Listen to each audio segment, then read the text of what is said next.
दोस्तों नमस्कार, मैं अमलेश कुमार।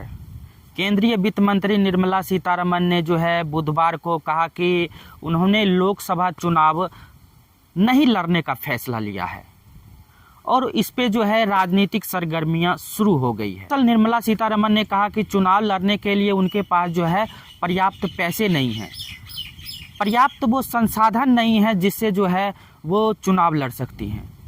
तो अगर बीजेपी के सांसद कह रहे हैं कि उनके पास पैसा नहीं है, तो इतना बड़ा इलेक्टोरल बॉन्ड का घोटाला किनका था? क्या वो कांग्रेस का था? निर्मला सीतारमण ने कहा कि लड़ने के लिए उनके पास पैसे हैं नहीं। दरअसल वो आंध्र प्रदेश और तमिलनाडु को लेकर जो है उन्हें ऑफर मिला था कि आप जो है यहाँ से चुनाव लड़िए। तो उन पर जो है उन्होंने सफाई भी दिया कि यहाँ पर जो है एक खास समुदाय और धर्म भी जो है मायने रखता है।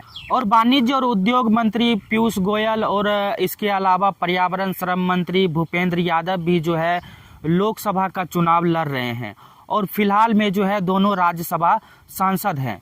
लोकसभा चुनाव जो है 19 अप्रैल से जो है शुरू हो रहा है। तो निर्मला सीतारमण ने न्यूज़ चैनल में टाइम्स नाउ में एक कार्यक्रम में जो है वो कह रही थी, उनसे जब प्रश्न किया गया कि क्या वो चुनाव लड़ेंगी, तो उन पर जो है उन्होंने सफाई देते हुए कहा कि चुनाव लड़ने लायक मेरे पास पैसे नहीं हैं। मेरे साथ और एक समस्या है, आंध्र प्रदेश या तमिलनाडु में चुनाव जीतने के लिए मानदंडों पर जो है खरी नहीं उतरती। वहीं निर्मला सीतारमण के पति जो हैं काफ़ी विवादित भी रहे हैं। परकला प्रभाकर जो है उनका नाम है और निर्मला सीतारमण के जो है वो पति हैं।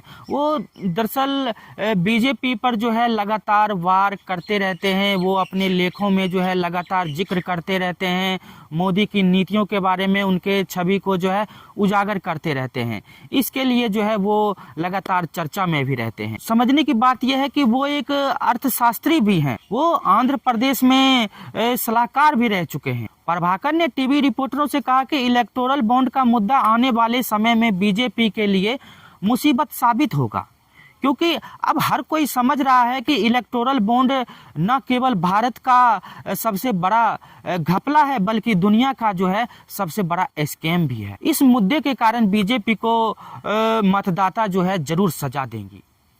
बीजेपी को इलेक्टोरल बॉन्ड के जरिए सबसे बड़ा चंदा भी मिला। आपको मालूम होगा कि 12 अप्रैल से लेकर 15 फरवरी 2024 तक जो है इलेक्टोरल बॉन्ड से 6,986 करोड़ रुपए से अधिक का इलेक्टोरल बॉन्ड सिर्फ बीजेपी को मिला। इसके बाद टीएमसी और फिर कांग्रेस। तो बीजेपी अक्सर मनमोहन सिंह और पीवी नरसिम्हा राव की आर्थिक नीतियों को लेकर कांग्रेस पर निशाने पर लेती रही। परकला प्रभाकर ने बीजेपी के इस रुख की भी आलोचना की थी। उन्होंने अंग्रेजी अखबार हर हिंदू में एक लेख के जरिए उन्होंने कहा कि बीजेपी आर्थिक नीतियों को लेकर मनमोहन सिंह और पीवी नरसिम्हा राव को रणनीति के कारण निशाने पर लेती है, न कि आर्थिक समझ के कारण।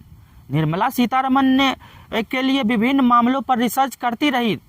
बीजेपी के लिए पॉलिसी के मामले में पार्टी ने रिसर्च के लिए उन्हें कहा और उन्होंने वो काम भी किया। धीरे धीरे उनका शीर्ष नेतृत्व जो है पार्टी में होने लगा। कहा जाता है कि मोदी भी इनके काम से प्रभावित हुए थे, निर्मला सीतारमण जी के काम से।